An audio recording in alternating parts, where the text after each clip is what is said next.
네, 평균 수명이 길어지면서 노후 준비가 중요하고요. 퇴직연금을 어떻게 운영해야 좀 더 안정적인 노년을 꿈꿀 수 있을지도 관심이 많으실 텐데 자산 관리에 도움이 되는 정보를 전해드리는 머니인사이트. 오늘은 민주영 신영증권 연금사업부 이사 모시고 퇴직연금 투자 알아보겠습니다.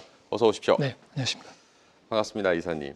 일단 뭐 퇴직연금 DB형이 있고 DC형이 있고 뭐 IRP도 있고 제 주변에도 뭐 DB형, DC형 좀 헷갈려 하시는 분들도 많은데 퇴직연금 제도부터 설명을 들어볼까요? 네, 우리나라 퇴직연금은요, 그 퇴직금 제도로부터 네. 유래됐어요. 퇴직금 제도는 1953년도에 처음 제정이 되었고요. 그러다 그게 운영이 되다가 2005년도에 퇴직연금 제도가 도입이 됐습니다. 네. 예, 퇴직금 제도는 뭐 아마 퇴직금 많이 익숙하잖아요. 이제 퇴직금은 이제 그 임금 후불 성격입니다. 나중에 이제 퇴직하고 나면 그동안 임금을 쌓아놨다가 퇴직하고 나면 이게 받게 되는 성격인데 주로 이제 장부상으로 기업들이 회계상으로 가지고 있고 이제 운용자금으로 많이 썼었던 거죠. 근데 이제 IMF 외환 위기 때 기업들이 이제 많이 이제 도산을 하게 되면서 근로자들이 퇴직금을 못 받는 그런 일들이 발생했습니다. 그래서 이제 2005년도에 퇴직연금 제도가 도입된 거죠. 네. 예, 퇴직연금 제도는 이제 뭐 요즘 말이 많이 있긴 하지만 어쨌든 간에 근로자들이 안전하게 퇴직금을 받는 그런 부분으로 네. 이제 우리가 도입된 제도라고 할 수 있고요. 네. 말씀하셨던 것처럼 퇴직연금 제도 안에는 여러 가지 유형이 있는데요. 이제 첫 번째는 그 확정급여형, 이제 우리가 DB형이라고 해가지고요. 네. 예, 급여가 확정됐다는 것이죠. 나중에 받는 급여가 확정됐다. 이제 마지막 퇴직하기 전에 3개월 평균 임금에다가 근속연수 곱해가지고 줍니다. 예, 퇴직금하고 똑같죠. 네. 예, 그래서 회사가 운용하다가 이제 근로자한테 지급을 하고요. 두 번째는 이제 확정기여형이라고 하는 거죠. DC형이라고 하죠. 일반적으로. 그거는 이제 기여금, 회사가 기여하는 금액이 확정됐다라고 하는 뜻입니다. 그래서 근로자의 계좌에다가 뭐 1년에 한 번 정도 이제 연봉의 12분의 1을 1년에 한 번이나 아니면 회사에 따라 다른데 매월이나 아니면 분기 단위로 이제 지급을 하고요. 이제 근로자가 직접 뭐 펀드라든지 예금이라든지 이렇게 운용하게 되어 있습니다. 그다음에 이제 뭐 또 하나는 이제 중소기업 퇴직연금 기금이라는 게 있습니다. 네. 이거는 뭐냐면 30인 미만 작은 회사들 왜냐하면 이제 이 퇴직금을 네. 외부 금융회사에다 맡겨야 되니까 회사들이 좀 어렵잖아요. 네. 자금 사정이. 그러니까 이제 적립금도 이제 정부에서 지원해주고 이 중소기업을 위해서 만든 제도입니다. 네, 끝으로 이제 또 하나는 이제 개인형 퇴직연금 제도라고 해서요. 우리가 네. IRP 이렇게 많이 얘기하죠. 퇴직하게 되면은 이 퇴직금을 이 IRP 계좌에다가 받게 되어 있습니다. 네, 또 하나는 이제 일반적으로 우리 회사에서 한 회사에서 오래 다니다가 이제 퇴직하신 분들도 계시지만 여러 회사를 옮겨 다니신 분들도 많이 있잖아요. 네. 그렇게 되니까 퇴직금을 이제 받아서 IRP에서 운용을 하다가 나중에 55세 이후에 완전히 퇴직을 할 때 그때 이제 우리 노후자금으로 활용할 수 있도록 하는 제도가 개인형 퇴직연금 제도입니다. 네. DB형은 회사가 운영하고 DC형은 본인이 직접 운용하고 이게 뭐 확정급여, 확정기여 좀 말이 이게 어려워가지고 네. 좀 헷갈리시기도 하고 IRP도 이제 하나씩 가지고 계실 텐데 어쨌든 이게 그 지금 DC형과 IRP는 개인이 직접 운용을 해야 되는데 금액별, 뭐 기간별로 다양한 상품이 있습니다. 네, 이 퇴직연금 제도는 어떻게 보면 이제 과일 바구니라고 할 수 있습니다. 예, 그 안에 사과를 넣을지, 배를 넣을지, 뭐 바나나를 넣을지 이거는 우리 이제 가입자들이 네. 결정하게 되어 있는데요. 상품은 크게 이제 두 가지로 구분할 수가 있습니다. 원리금 보장 상품, 그러니까 원금과 이자가 보장된 우리 뭐 은행에 대표적으로 정기예금이 해당될 테고요. 네. 뭐 요즘에는 이제 금리가 높은 상대적으로 저축은행 정기예금이라든지 또 증권사나 은행에서 이제 증권사나 보험사에서 나오는 정기예금 같은 상품이 있어요. 네. 증권사의 ELB, 그다음에 보험회사의 GRC라고 있습니다. 이런 상품이 이제 원리금 보장 상품이고요. 네. 그다음에 이제 실적 배당형 상품, 우리가 이제 일반적으로 투자형 상품이라고 할 수 있죠. 네. 대표적으로 주식 펀드나 채권 펀드, 주식과 채권을 혼합한 혼합 펀드, 또 최근에는 상장지수 펀드라고 해서 시장에서 주식과 같이 사고 팔 수 있는 ETF 이런 네. 것들 많이 또 활용하고 있고요. 또 연령에 따라서 주식과 채권의 비중이 자동으로 조정되는 뭐 타겟 데이트 펀드, 그다음에 최근에 또 금리 우리 몇 해 전부터 네. 사실 금리가 올라갔다 떨어지는 것들을 기대해가지고 채권을 또 투자 많이 했습니다. 그래서 채권, 일반 채권, 뭐 리츠, 뭐 이런 다양한 상품으로 활용할 수가 있습니다. 원리금 보장 상품과 실적 배당 상품들 뭐 다양한 상품들이 있고 이제 연금을 넣을 때도 그렇지만 이제 받을 때도 세금 문제도 또 잘 고려를 해봐야 될 텐데요. 퇴직급여를 연금으로 받는가, 연금회수령으로 받는가에 따라서 세율이 좀 달라진다고요? 네, 그렇습니다. 퇴직연금의 세제 특징을요, 이게 영어로 EET라고 EET. 예, 세 가지로 이제 얘기할 수 있는데요. 네. 일단은 가입할 때 이그젠프트, 그래서 면제된다. 그 다음에 운용할 때도 이그젠프트, 면제된다. 이렇게 볼 수 있고요. 그 다음에 인출할 때, 나중에 받을 때 텍스된다, 과세된다라고 이렇게 기억을 하시면 될 것 네. 같습니다. 예, 그래서 처음에 가입할 때나 운용할 때는 세금을 내지 않기 때문에 이 과세 이연 효과가 있다. 이렇게 보통 이제 설명을 하고 있고요. 네. 그렇기 때문에 인출할 때 맨 마지막에 세금을 냅니다. 근데 이제 인출할 때 세금을 낼 때는 이 재원에 따라서 아니면은 이제 연금으로 받느냐, 아니면 일시금으로 받느냐에 따라서 세금이 좀 달라집니다. 예를 들어서 그 재원들이 여러 가지가 있는데 첫 번째 가장 큰 거는 이제 퇴직금이겠죠. 예, 퇴직금 같은 경우는 일시금으로 받으면은 우리가 이제 일시금으로 받을 때는 할인받지 못하고 이제 네. 퇴직금에 대해서는 퇴직소득세가 매겨지는데요. 예, 일시금으로 목돈으로 한꺼번에 찾아가신다. 그때는 할인받지 못하는데 연금으로 받아가신다. 10년 이상 연금으로 받아가실 때는 30에서 40% 정도 할인받습니다. 예, 그렇게 되고요. 그 다음에 이제 우리가 900만 원까지 연 900만 원까지 세액공제를 받을 수 있거든요. 추가로 납입하시면은 그래서 네. 세액공제 받은 금액에 대해서는 만약에 연금으로 받을 경우에는 연령에 따라서 3에서 5% 낮은 연금소득세를 내게 됩니다. 네. 예, 근데 만약에 일시금으로 받아가신다. 그때는 16.5% 기타소득세로 세금을 좀 많이 내시게 되는 거죠. 네. 예, 그 다음에 이제 우리가 900만 원까지는 세액공제를 받을 수 있지만 연금 계좌에는 1년에 1,800만 원까지 넣을 수 있습니다. 예, 네. 그렇기 때문에 이제 세액공제 받지 않은 금액도 있는 거죠. 그런 것 같은 경우는 일시금으로 받거나 연금으로 받거나 상관없이 세금을 물지 않습니다. 예, 그래서 좀 여유가 있는 분들이라면 꼭 900만 원까지만 넣으시는 것들이 아니라 1,800만 원까지 넣으실 수 있는 거고요. 끝으로 이제 세제 혜택을 충분히 받으시려면 이게 연금 제도이기 때문에 네. 일시금으로 받으시는 것보다는 연금으로 받으실 때 세제 혜택을 충분히 누릴 수가 있습니다. 1,800만 원까지 세제 혜택. 그래서 연말에 이제 IRP에 한 번에 몰아서 넣으시는 분들도 좀 계시는데 최근 이제 퇴직연금 계좌가 은행 보험사에서 증권사로 몰리고 있다. 뭐 이런 소식들이 많은데요. 아무래도 이제 투자할 수 있는 상품이 더 많기 때문일까요? 네, 맞습니다. 그렇습니다. 작년 말로 보면요, 은행이 한 52% 정도 되고요. 네. 그다음에 증권사가 24%, 그다음에 보험이 23% 비중으로 각각 차지하고 있습니다.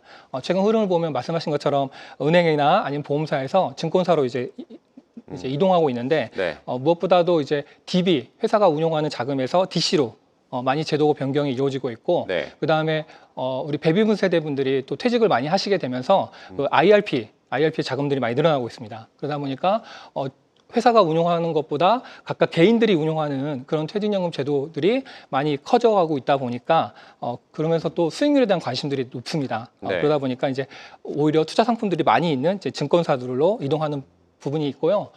이러한 움직임은 우리나라뿐만 아니라 앞서서 우리나라보다 퇴직연금 제도가 훨씬 오래된 네. 미국 같은 경우에서도 초창기에는 이제 보험사에서 그 다음에 이제 기업과 아주 밀접한 관계가 있는 은행, 그 다음에 이제 나중에는 이제 투자회사나 종합적인 컨설팅 회사로 이렇게 이동하는 그런 모습을 보였습니다. 그래서 우리나라도 이제 이런 비슷한 흐름을 보이고 있습니다. 우리나라는 지금 뭐 시작이지만 미국 같은 경우 우리보다 앞서서 이제 퇴직연금 시장이 발달한 미국 같은 경우도 은행에서 이제 투자회사로 퇴직연금 시장이 좀 옮겨가는 모양새가 있었다. 은행사와 이제 증권사 상품이 가진 각각의 장점을 꼽아주신다면 어떤 게 있습니까? 네. 뭐 규정적으로는 법적으로는 네. 큰 차이는 없습니다.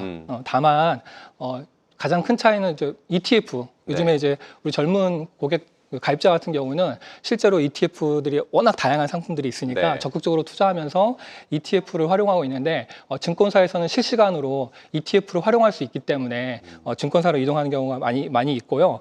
그다음에 이제 주로 이제 은행과 증권사 같은 경우는 차이점이라면 주된 고객들의 어떤 성향에 따라서 상품의 어떤 이 구성 자체가 좀 차이가 있는 것 같습니다. 네. 은행은 상대적으로 좀 안정적인 운용을 추구하는 고객들이 많이 있고요.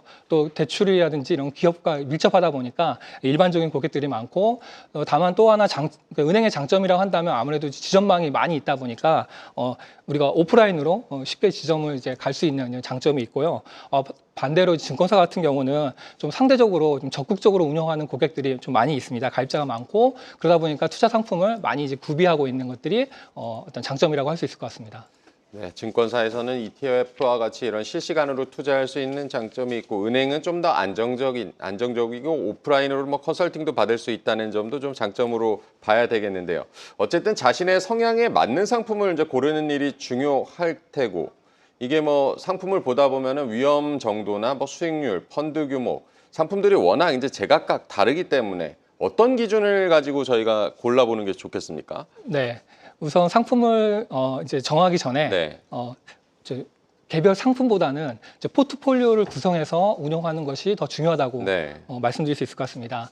어떤 단기적인 최근에 이제 성과들이 안 좋은 이제 가입자들을 보면 네. 어떤 단기적인 시장 예측에 따라서 특정한 섹터에다가 집중 투자했다가 예상과 다르게 흐름이 가면 크게 손실을 보는 이제 그런 가입자들이 많이 있거든요. 네. 그래서 저희가 말씀드릴 때는 일반적으로 한 절반 이상 정도는 좀 안정적으로 충분하게 분산된 글로벌하게 분산된 투자 상품을 활용하셔서 좀 안정적인 성과를 추구하시고 나머지 좀 이제 일부분은 어떤 미래 성장성이 있는 그런 자산에다가 투자하셔가지고 초과 성과를 얻기 위한 그런 방법으로 하시는 것도 좋은 방법인 것 같습니다. 그래서 그런 다음에 이제 개별 상품을 이제 선택하는 것이죠. 이걸 앞서서 말씀드린 걸 이제 자산 배분이라고 하는데요. 이런 자산 배분을 먼저 하신 다음에 네. 그다음에 상품 선정에 들어가는데 이 단기적인 실적보다는 좀 장기적인 실적을 보시고 또 이왕이면은 규모가 작은 어떤 상품보다는 운용 규모가 작은 상품보다는 운용 규모가 큰 그런 상품을 선택하시는 것들이 더 나을 수 있고요.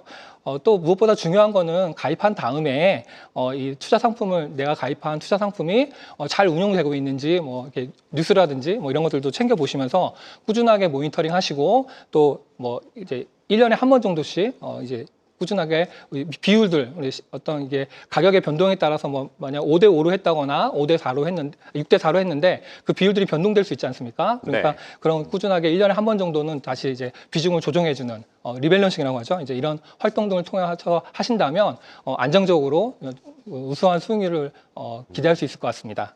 네, 개별 상품보다는 자산 배분이 중요하다. 그리고 운용 기간이 길기 때문에 이제 꾸준히 모니터링을 하면서 장기적인 시각으로 봐야 된다라고 조언을 해주셨고요.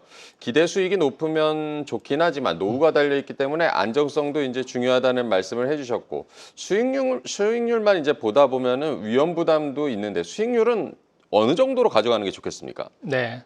말씀하신 것처럼 수익률이라는 거 하는 거는 동전의 이제 양면처럼 네. 높은 수익률을 기대하면 그만큼 또 손해를 볼 확률도 높아지겠죠. 그죠? 네, 그렇기 때문에 그런 것보다는 이제 합리적으로 자신에게 맞는 수익률을 이제 목표 수익률을 이제 만들어야 되는데 네. 사실은 엄밀하게 이런 설계는 그동안 이제 내가 노후에 어느 정도의 자금이 필요하다. 그리고 현재까지 준비한 자금은 어느 정도이기 때문에 부족한 자금은 어느 정도이다. 뭐 이렇게 이제 계산을 해야 되는 거고요. 네. 또 투자 성향이나 아니면 투자 경험들, 그다음에 이제 이런 것들을 통해 가지고 목표 수익률을 정해야 되는데 이런 것들은 좀 전문가의 도움을 받을 필요가 있는 것 같습니다.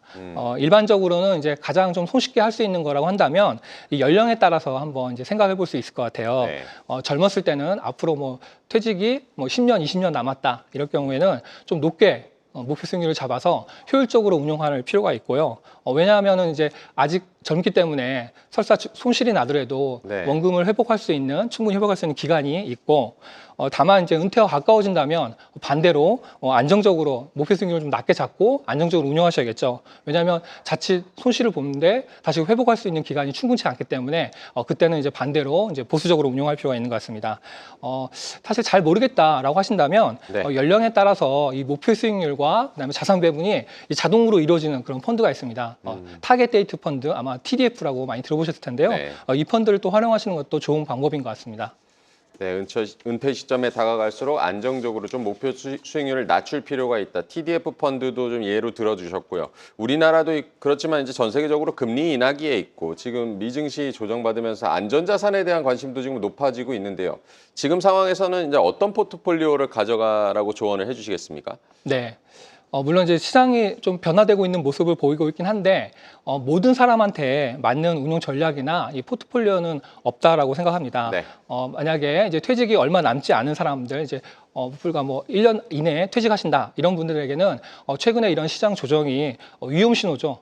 위험 신호라고 할 수 있고 반대로 퇴직이 앞으로 10년, 20년 오래 남았다라고 한다면 오히려 이런 시장 조정이 투자의 기회라고 할 수 있습니다.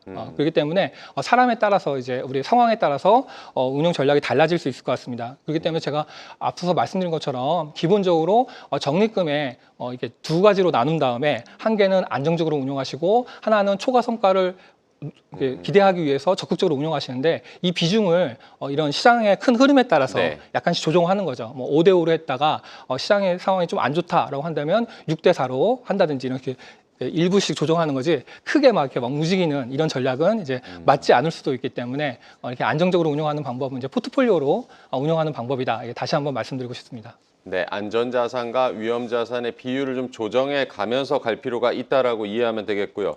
직접 운용이 이제 복잡하다고 해서 퇴직연금 디폴트 옵션에 가입하셨다는 분들도 계시는데 디폴트 옵션은 어떻게 활용하는 게 좋겠습니까? 예. 그 디폴트 옵션은 처음 도입된 이유가 네.